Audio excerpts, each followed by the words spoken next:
Yasodhanana Brajanana Ranjana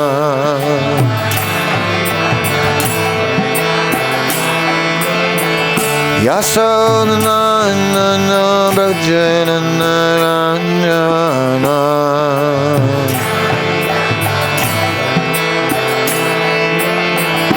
Yamuna Tira Vanachari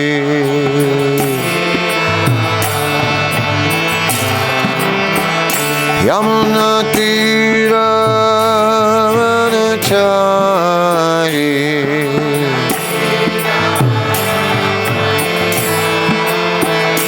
Daya Radha Madhava Kunya Bihari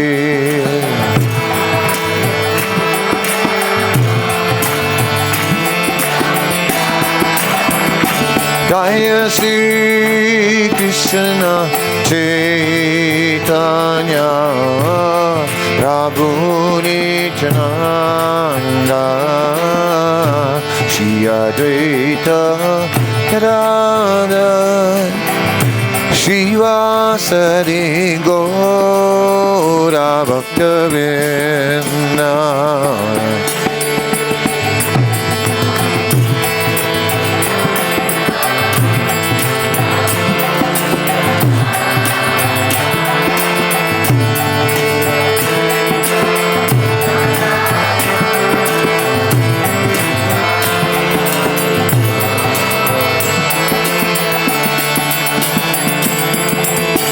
Hare Krishna, Hare Krishna, Krishna Krishna, Hare Hare, Hare Rama, Hare Rama, Rama Rama, Hare Hare.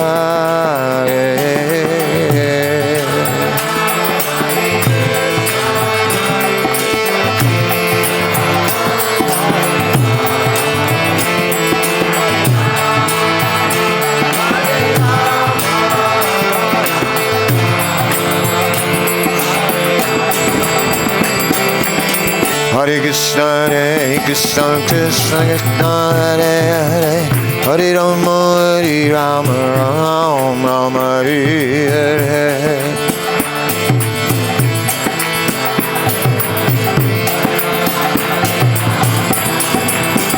Hare Krishna, Krishna Krishna, Hare Hare, Hare Rama, Hare Rama, Rama Rama, Hare Hare.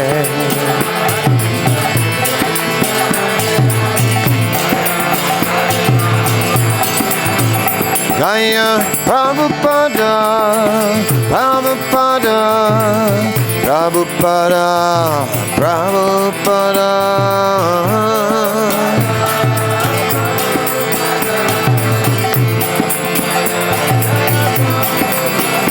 Prabhupada, Prabhupada, Prabhupada, Jaya Jaya Prabhupada.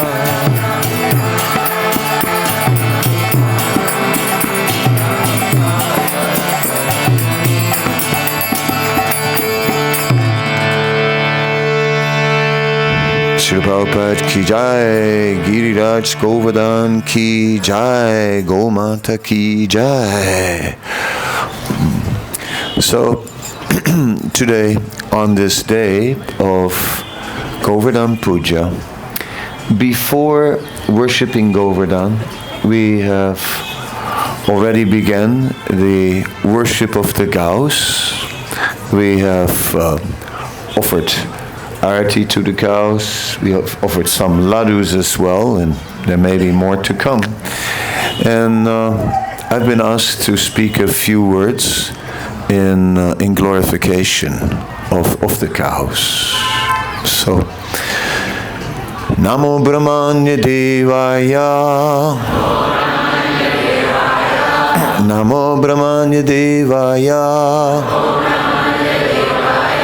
Go Brahmana Hitaya Cha, Jagatitaya Krishnaya, Govindaya Namo Namaha. So we are worshipping the cows, the brahmanas. That is the foundation of spiritual culture. Krishna, early in the morning, it is described that the cowherd boys would awaken in great ecstasy. They would rise very early, and the hairs on their bodies would stand on end, just thinking about the upcoming pastimes with Krishna. Meanwhile, Krishna, it is described, is not such an early riser, at least not in Vrindavan.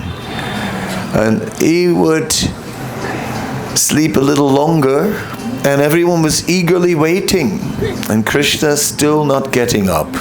Mother Yasoda said he's very tired from playing in the forest with all these boys and all day long, so let him rest a little more. But finally Mother Yasoda went in and woke up Krishna. Meanwhile, the cows in the Goshalas were eagerly waiting for Krishna to rise. It said, although the udders of all the cows were filled with milk, they would not allow anyone to come near. Must have been some discomfort, but they were ready to tolerate that. No one was allowed to come near to milk them until finally Krishna personally came. So Krishna immediately, after waking up, immediately got up from bed before his bath, before anything, to milk the cows, because the cows were eagerly waiting. Then once Krishna started milking the cows, then everyone was also allowed to milk the cows, and all the cowherd boys were milking. When Krishna was milking, then Krishna was having a golden milk pot. And when Krishna touched the udders of the cows were so eager to give milk that the milk would just stream out of the udders like that. Krishna barely needed to touch them. So Krishna was very expert at milking. And only after the cows were satisfied, Krishna would take his bath, and after that arrangements were made for Krishna's breakfast. It is said that when it was time to go to the pasture grounds, at that time the cows would just flow out of their stables, and there was a white river of cows just flowing out of the Goshala, and there was also a black river of buffaloes that would also be there, but many more cows though than the buffaloes. And then Krishna would leave with his cowherd boy friends for the forest. Of course, Krishna first was sent out with the calves. And Krishna was actually still too young to take out the cows, but Krishna showed certain symptoms which were ahead of his age. Krishna showed that he was able to be very diplomatic. He was having different relationships, speaking in different ways with people. He could see this is not Komara, this is not an early child who just speaks innocently. No, he's calculating. Yes, he is. And wherever Krishna walked, the cows would automatically follow him. So cow herding was not very difficult for Krishna, because the cows would automatically walk behind him. So everyone noticed that the cows are following only him. So let him be the one to take out the cows, although he was too young. So after some time, Nanda Maharaj reluctantly also agreed to that. We find descriptions that Krishna goes on the forest path of Vrindavan along with cows and calves, and that there are unlimited cows and unlimited calves. So how all that fits on the forest path is quite amazing. We would think there would be amazing traffic jams, but somehow or other Krishna arranges that everything fits. It is just possible for Krishna to take out so many cows. We know Nanda Maharaj had 900,000 cows. Maharaj Vrisabhanu 1.1 million cows. And in Vrindavan, wherever one would be, one could hear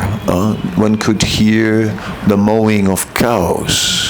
So if we just imagine for a moment that all the cars would be replaced by cows, and that the parikram path would no longer be a road, but that it would again be a nice, soft, sandy path like it used to be, and so on.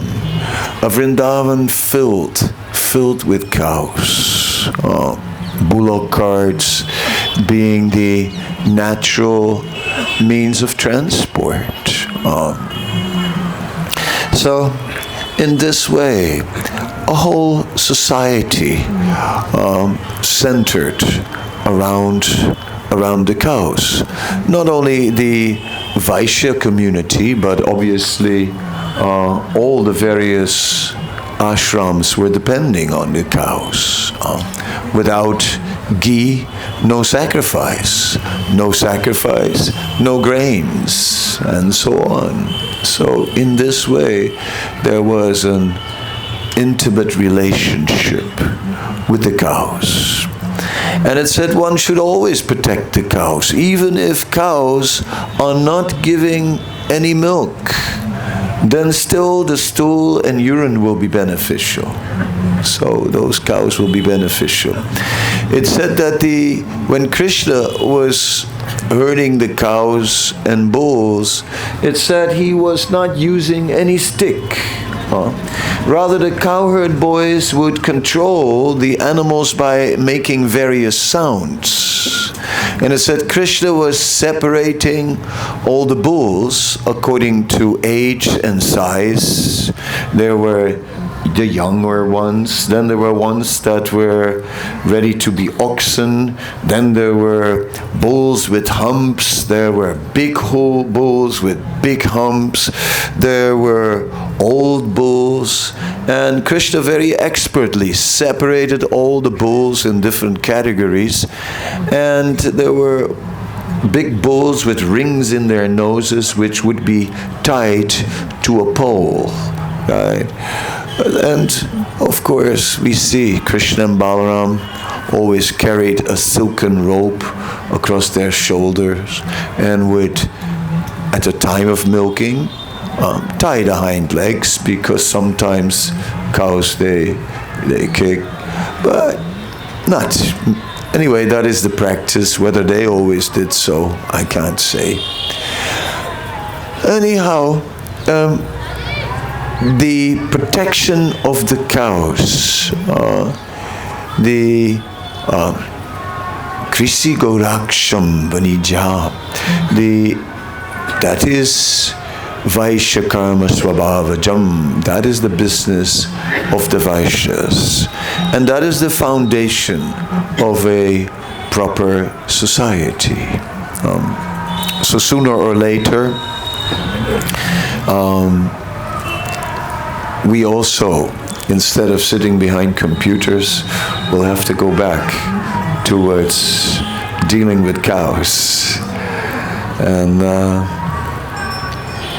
then later, when Krishna lived in Dwarka, and Krishna was in Dwarka now living in royalty. At that time, even in the morning, early in the morning, it is described in the Krishna book, in the chapter called Krishna's Daily Activities, chapter 70. And it says, early in the morning when Krishna rises, he wakes up with auspicious sounds and prayers. And then one of the first things he does is looking at statues of cows. Right? So even in Dwarka, although now he lives like a prince, still he's looking at the statues of cows. So that brings great auspiciousness. So we are very happy to worship statues of cows, a golden calf for Prithu. I put that in for his pleasure. We are also worshipping the golden calf in our tradition. Why not? The cow is worshipable. All the demigods, says the Padma Purana, reside within the body of the cow. The Padma Purana, it gives many instructions about how to take care of cows. And there's one description, it says, the Goshala should be so nice, it should be just as clean and comfortable as our personal couch. And it says it should never be cold in the Goshala, and there should never be any dust. There should be no cow dung, urine, or food remnants in the Goshala. It should be very nice and very, very clean. And this, of course, is really the spirit, taking care of the cows. In the past, I have been temple president in the Krishna Balaram Mandir. And when I became temple president, the GBC told me, we have many, many bulls, and across the river there is one Baba, and he takes bulls. So why don't you go there and ask him if he's willing to take some bulls? So, and then it was arranged that someone was taking me there. So one of my first assignments in the first few days was to go to talk to this Baba about taking 30, 40 bulls. So I went there. On the way, they told me he's a Nanga Baba. He is always naked, right? And they told me some more. They said he walks around with a trident, and he goes to trains, and he breaks the lock of the trains because they are sending the cows to states where cow slaughter is not forbidden. He breaks the lock, he takes them off the train, and if anybody says anything, he shows his trident. And since he's a holy man,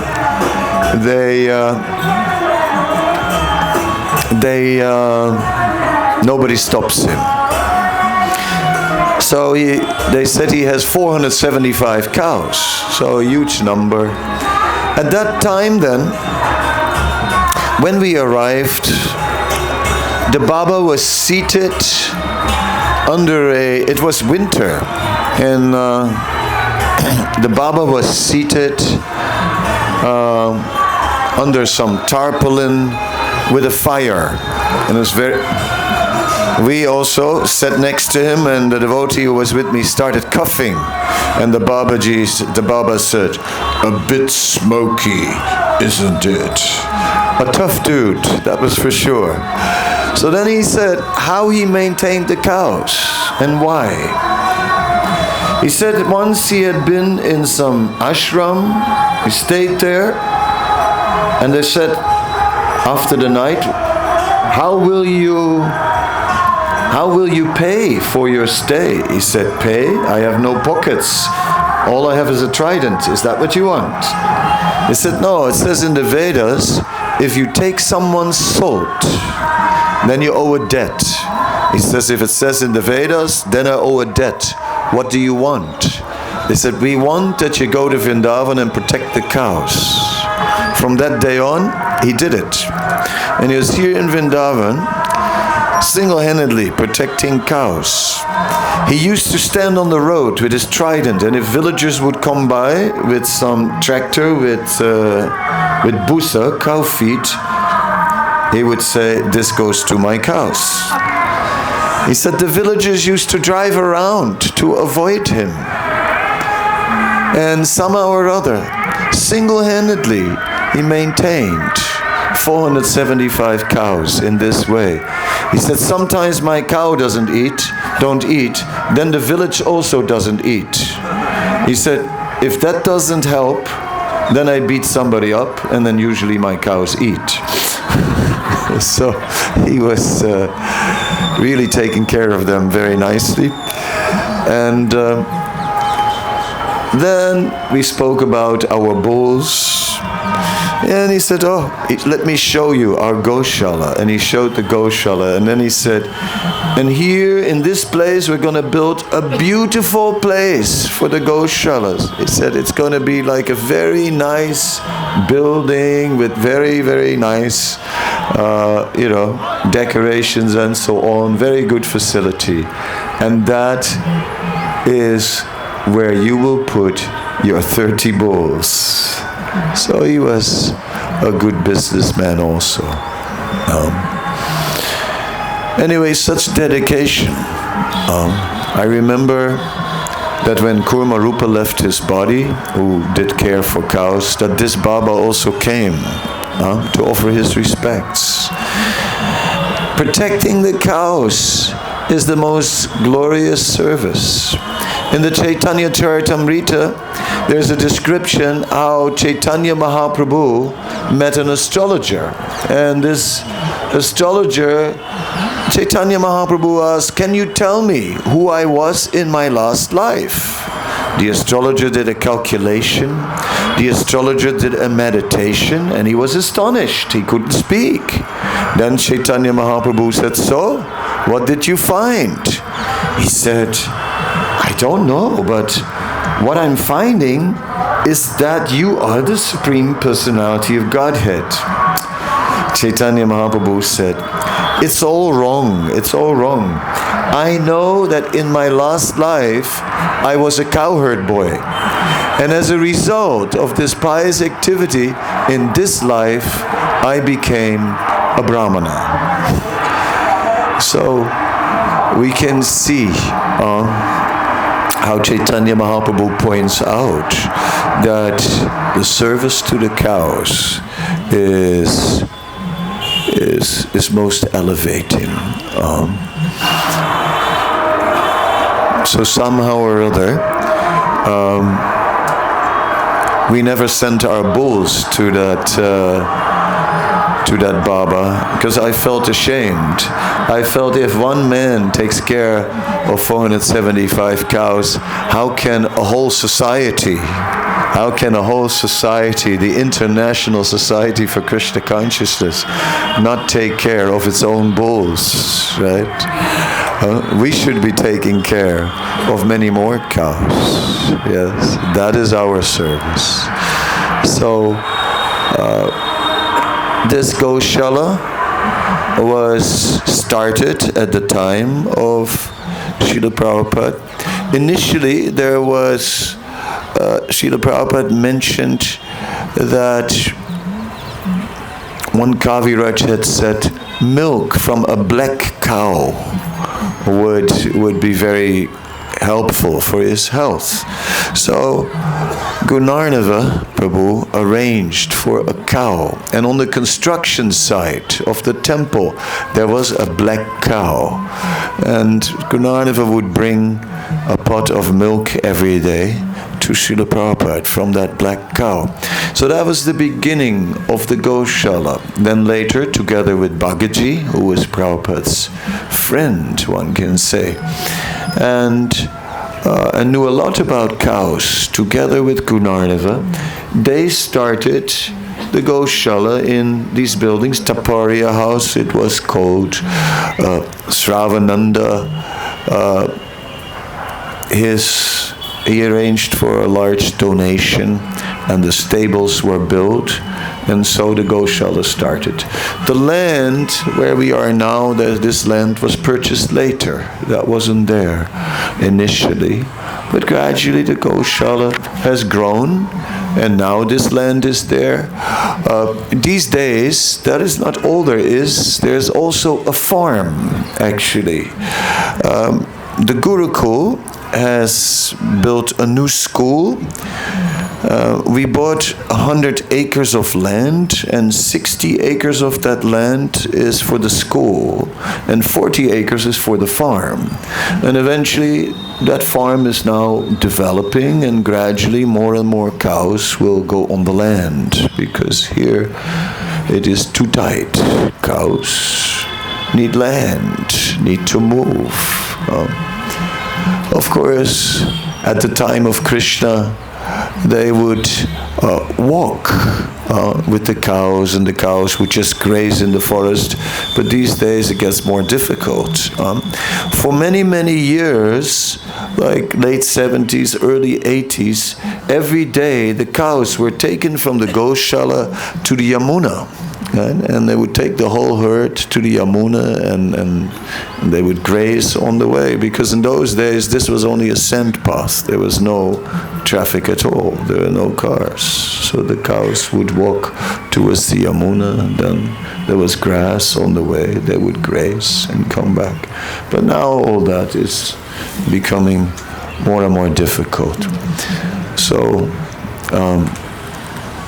that land where that farm project is the area where Aghasura was killed. Right? So auspicious land. You can visit our farm also, and it needs to develop. But in the future, more and more cows will be there. Like that, we have to make really nice provisions for the cows.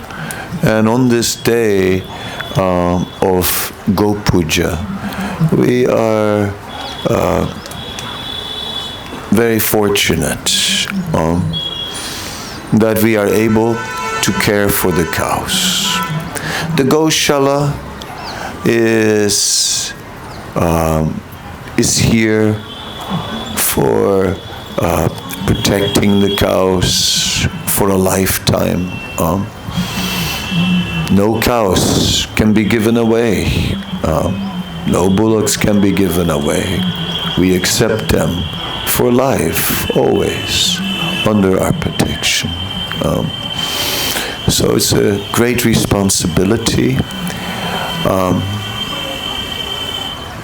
Sometimes in our movement we've hesitated about having cows. But yeah, this morning I was reading a little bit, and Srila Prabhupada said, like, in New Vrindavan, Srila Prabhupada said, if there are no cows, it's not Vrindavan. So we must immediately get cows. So cows are a requirement. We depend on cows, and it may be challenging to care for the cows. These days, more and more people are becoming vegan, and also not only outside of our movement, but also inside of our movement. Of course, Srila Prabhupada in the Srimad Bhagavatam, first canto, very much emphasizes the importance of taking milk. He also emphasizes that milk sweets should be offered to the deities. Here in Vrindavan, Srila Prabhupada reserved the milk sweets for the Gurukul. Yes, they got all the milk sweets. We would look like, sometimes we would steal. What to do? Such things are going on. Yes, so milk is essential for the finer brain tissue. Milk is required. When the milk of the cows is offered to Krishna, then all get the benefit, including the cows. So this is the solution. Some devotees will say, yes, I'm vegan, but I'll take only ahimsa milk. But that was also not Srila Prabhupada's program. Srila Prabhupada wanted milk to be there, right? Offered to the deities, to the devotees, and so on. So I don't think we should change that. At the same time, though, I do think that we can be sensitive to the fact that cows are being mistreated. And if we simply just take the milk from cows that are mistreated, that's not so nice. So, where we can, we should take the milk from protected cows, and we should take up this responsibility of protecting cows. But at the same time, it's not realistic to just say ahimsa milk only, and milk is essential. So, with sympathy for the vegans, for their good sentiments, but ultimately it's not a solution, right? Only when milk is offered to the Supreme Personality of Godhead are we having the solution. That was a little social commentary as well. Why not? Because the cows are the center of Krishna's life, and therefore the cows should be in the center of our life. The way Krishna lives in Vrindavan is the perfect lifestyle. There is no better lifestyle. If we would all live like that, we would have a happy world, a world centered around the cows. So I thank you very much for listening to the few things I said about the cows. I don't know if there's a question or a comment. I will take only one, maybe, if... Otherwise, we'll carry on with our program of the day. And after appreciating, worshipping the cows, I think we can still go to the Goshala, see the cows, feed the cows, and then there will also be prasadam. So here's our manager of the day. He will tell us what the ongoing program is. And thank you very much.